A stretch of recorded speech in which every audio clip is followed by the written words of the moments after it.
Hey everyone, thanks for joining our Hoops with a Purpose podcast. And today our special guest is KT Armstrong. KT, welcome to the show. Thank you. Yeah, so for those of you who don't know, KT played high school ball at PV and then she moved on to play at St. Joe's, Fairfield, and finished up at Seton Hall. Did I get that right? Yep. Yeah, I'm impressed. Awesome.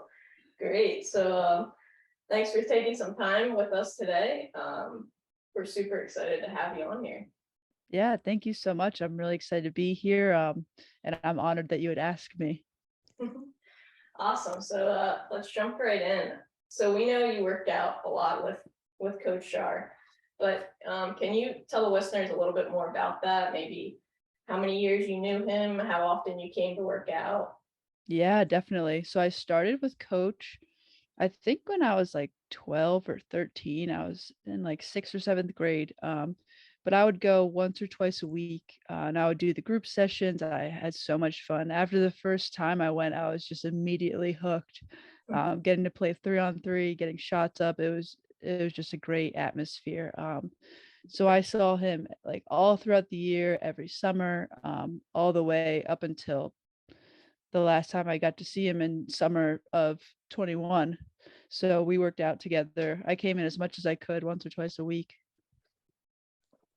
Yeah, that's awesome. Thanks for sharing all that. Yeah, that's great. So how much, I might have missed this, but did you say how many years it was? It was probably 10 or 11 years. That's awesome.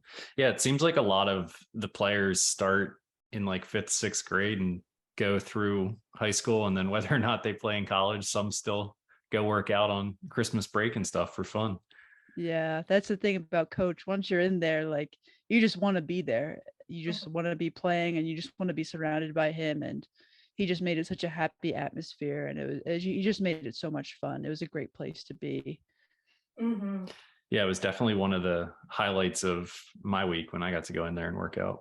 Yeah. Yeah. So can you tell us maybe your best memory? Oh yeah, there's so many. One that comes to mind, me and my dad talk about sometimes. So when I was at Fairfield, one year, maybe my junior year, I was just kind of in a slump, just kind of in a funk mentally. And I came home and my dad was like, "Yeah, you should get in to see Coach." And I'm like, "Yeah, I'll go see Coach." And we talked about it and we just got a ton of shots up. And the next game we played Manhattan, I had a career high 27 points. I was knocking down shots and I was just playing exactly like I played in Coach's gym, just relaxed and having so much fun. And he was just the kind of person that like you were always having fun with him and he would make one little fix and you would be hitting every single shot. So I think that was one of my favorite memories. Mm-hmm. That's a good memory. Yeah, I Hmm. feel like even in that story, one of the recurring themes that we're hearing is not obviously there's the technicals around, fixing one small component of the shot, but just getting in the gym and the level of confidence that you leave with. I don't know. I feel like it'd be easy to argue the confidence was a bigger driver for success than some of the technical shooting adjustments. Yeah, Coach would like, I don't think he had one mean bone in his body. He was just like always smiling, laughing, like just saying the nicest things. Like I have never seen him upset or like irritated or frustrated. Like that was one of my favorite things about him. I could go in and he was going to be so positive because I think a lot of coaches can really put a lot of pressure on their players and like yeah, it's their job, so they're feeling pressure and sometimes they put that on their players, but he never had any of that. He was just so positive and just like uplifting everyone. And he knew everything about people. He'd ask how their family was, how their vacation was. So it was just a really good place to be. Mm-hmm.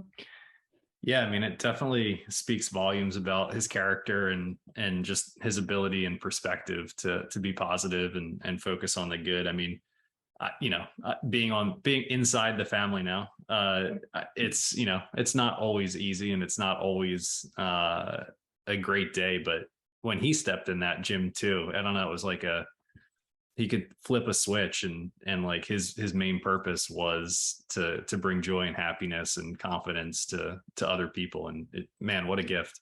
Yeah, and I never really like, well, I did appreciate it, but just like looking back, it's amazing how he could bring that like every single day, like 7 days a week. He was working Saturday, Sunday, like he's working till 9:30 at night, and he just brought it all the time. It was amazing. I remember the last summer I would work it out with him, he'd be wearing like fuzzy socks. He'd have like tape on his hands, and like he was just a little banged up, but he always had a smile on his face. Like he just never like stopped bringing it. Yeah, it's amazing. Like he was falling apart towards the end. Yeah. None of the players could tell that at all. Yeah. But I will say, the only time I've ever seen him truly annoyed is like when he's hangry. Like he's like when he was so hungry and like Oh. we weren't eating right away. That's the only time he would be somewhat annoyed. And yeah, so yeah, good times. We would go to Applebee's like on Sunday nights sometimes after like he would finish working, and he'd be like, get there like 30, like Applebee's never has a wait, right?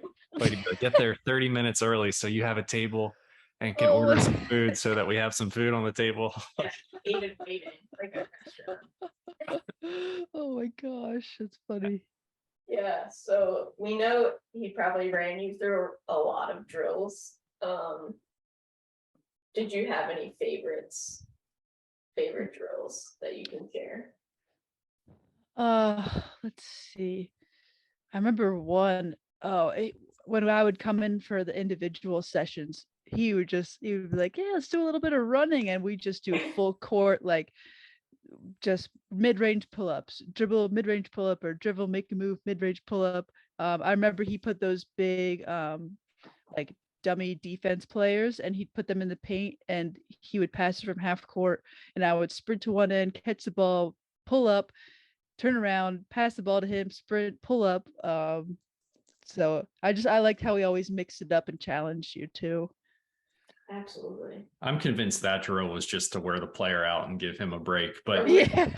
Let's be honest. But I will say, Kelly and I have gone in. We would go in when we were up in Pennsylvania. We'd go in and rebound for players, and coach would be running all around, and I'd have like 10 rebounds and be like, man, I'm dead. I gotta stop. Like, I don't know how he had that level of energy. I know. Standing for that many hours, like 30 minutes. I'm ready to sit down. Yeah. I know. It's incredible. It is insane. Yeah.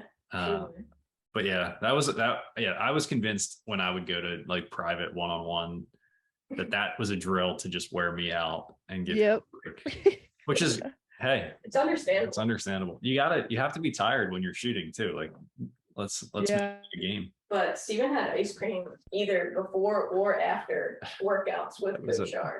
Tuesday night tradition. I'm not sure how that felt like after doing all that. The running, not great. Yeah. Yeah, that couldn't have felt too good. Yeah. I mean, the ice cream felt great before, but there was always a bitter regret. Yeah. Steven, you want to ask them?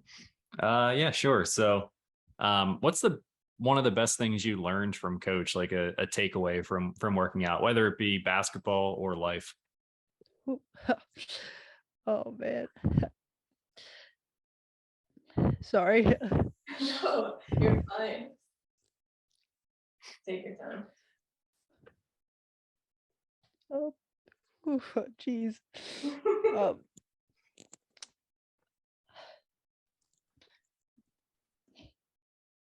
I can hear him now being like, why are you crying for me? I know. But no, there's been a lot of tears shed. I mean, I don't know. I haven't been to that many funerals or like services but man, it really makes you think about legacy and like what you're doing with your life and how you're impacting people. And I feel like, I don't know, at least for me, I feel like when people say, who do you look up to? Like, who do you want to be like? I feel like he'd be a great person to kind of imitate your life after. Yeah, definitely. Um, yeah, I think one of the biggest things I learned from him uh, is just how important it is to be kind to people and to like bring out the best in others. Like it makes such a difference. Just little comments like you're doing great, and just like remembering people's names, like something as small as that, and remembering their family members' names. Like he just made each person feel so special Mhm. and like seen and heard. So I think one of the biggest things is just like his kindness. Is just something that I'll always remember and carry with me. Yep. Yeah, that's awesome. Yeah, I mean, it was amazing how much he would still check in with each and every player and each and every family. And like I've said on the podcast before, like the way his contacts are named, I have no idea how he knew who he was texting or kept up with any of that. Like, it's just insane. It would have That is- it would have been great if we had like for our guests if we saw what they were named as. I know. Like, that would be fun. It would probably bring some good laughs. Yeah, Yeah, We don't. I don't know if we have that, but we may be able to look at we it may be still. able to investigate that. that would be Yeah, I mean, I think great. it's crazy how much I feel like rudeness, sadness, like hostility there is in the world, and like I feel like I'm to blame for some of that too. Like it's so easy to complain or put people down, or just not even put people down, but not build them up. And Yeah. like, man, if everyone could just do that a little bit more, the world would be a better place. Yeah. Yeah, it's all contagious. Like negativity is contagious, and so is positivity. So why not be positive? Yeah. And he could just like read you so well. Like I would get frustrated with myself a lot. I'm missing shots. I get really tense, angry. He pulled me over and like tell me a joke, like something totally irrelevant, but that would just make me smile and I'd forget like why I was angry. So just like little things like that. He was just like a people person. Like he had such a Mhm. heart for others. Absolutely. Definitely. Yeah. So having played college ball, and what an amazing career you've had, KT. Can you tell the listeners a little bit more about your college basketball journey? Yeah, it was a long one. I was there for 6 years. Yeah, I started at St. Joe's. After my freshman year, I decided it wasn't a good fit. I transferred to Fairfield University, redshirted my first year, and then played there for 3 years. I loved it. I loved my time there and my team, my coach. And every summer, every chance I was home, I would come and work out with Coach Shar, and we talk about the season. And he would text about games, and he would always check in. But I played at Fairfield for 3 years. And one thing about Coach that I really like, so I'm ambidextrous, so I shoot with both hands, and that's something that some coaches really didn't like, and they wanted me to not do that. They wanted me to pick a hand, and Coach was always bragging to other people, like, "Yeah, KT can shoot with both hands. Like KT, show him." And he just loved that I was able to do that, and like really just wanted me to keep working on it. Um, Yeah, that's awesome. and then my last year, we got a COVID year, so I played at Seton Hall. Um, Loved it. It was completely different from Fairfield for a lot of different reasons, but I enjoyed it. It was a change of pace. We played really fast. We played man-to-man defense. At Fairfield, it was a little bit slower. We played a zone, so it was really fun to just learn a lot of different styles of basketball, and pick up on different techniques, and just have to, really develop a keen sense for detail and be able to change things on a whim. So I really enjoyed it, and I ended up reaching 1,000 points, which is Congrats. fun. And we made the championship game of the WNIT this year, so that was really fun. So I've had so many great experiences. I mean, basketball has just given me everything. I owe a lot to it, and I owe a lot to Coach, because um, basketball can get hard sometimes. Coaches can be tough on you. There's a lot of pressure, but like he was always just like the ray of sunshine that reminded me why I love the sport. And I think it's easy for athletes to get a little burnt out sometimes, and feel a lot of pressure, but he was always reminding me when I was in his gym, like why I love basketball and like what made me fall in love with the game. Absolutely. Yep. Yeah. So it sounds like you are not afraid of change. And I'm sure had a lot of great memories playing at all those different schools and interacting with coaches and teammates and all of that. Yeah, definitely. And I remember last year we were about to play UConn for the first time, and I think coach passed like on a Sunday, and we played UConn the next Friday, and I was like, oh, like I was a wreck for a while, but I was like, like you're kidding, like coach would have loved this. Like we were talking about playing UConn, like we talked about playing in the Big East, and we were just texting like a couple weeks before, but I ended up like having a great game, like just making some great plays, and I could just feel like he was there with me, like watching me, and but yeah, that's one thing I always remember, how that was like a really, really hard week, and like those hard months. But I just always felt like he was still there with me. That's awesome. Absolutely. Yeah. So what advice can you give to maybe middle school or high school students today who are looking to be as successful as you are on the court? Yeah, I think it's all about consistency. And, lucky for me, coach made that so easy, going into his gym, like you wanted to be there. But the biggest thing is really just consistency, finding time on your own and just being disciplined, whether you're going to work out or you're just dribbling for 20 minutes in the driveway. Like there's always going to be an excuse not to do something, but the key to success really is just consistency. It's doing a little bit of work each and every day, not going out playing for 3 hours, because then you're going to be like, oh gosh, I have so much to do. But just doing a little bit each day, it just really adds up over time.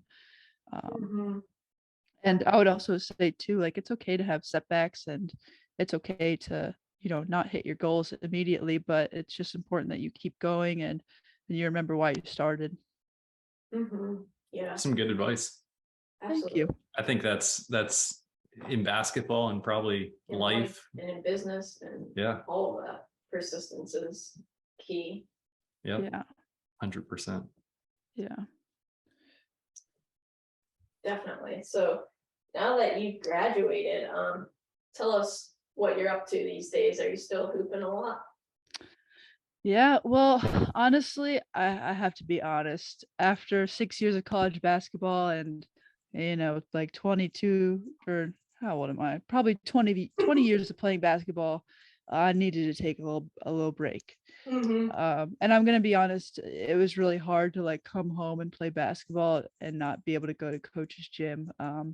I just felt like a really big loss in my basketball world without him. But I'm gonna return to it. I've been doing CrossFit, but I think I just needed to step away for a little bit. But I was training some girls over the summer. I really enjoyed that.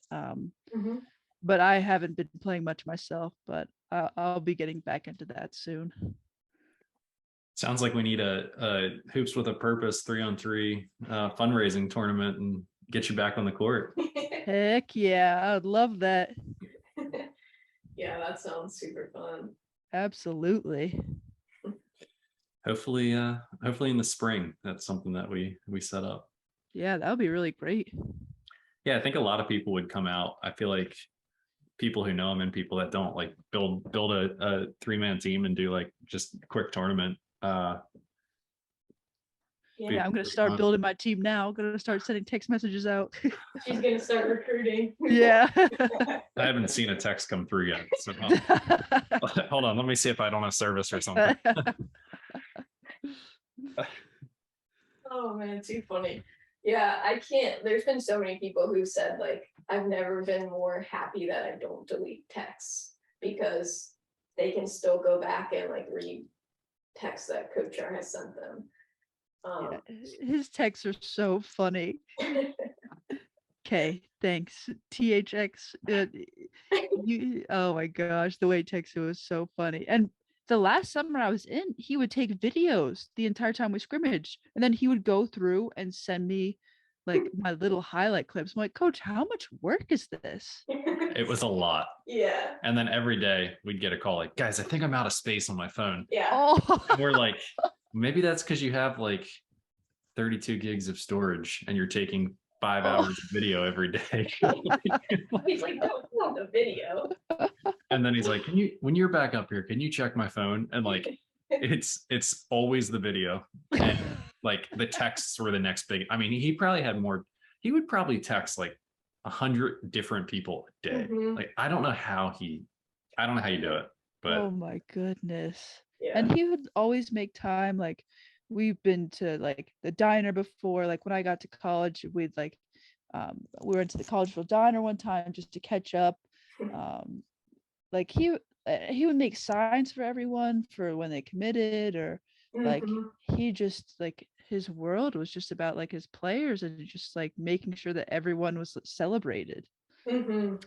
yeah, we would get a sign when we'd come back up to Pennsylvania to visit. It was just handwritten. It was handwritten, but we would get a sign. Which, looking back on that, why didn't we get a printed sign? I know. He could have kept reusing it. Yeah. I don't know. Because he kept reusing the handwritten one. It was That's so cute. not enough time. Yeah. Yeah.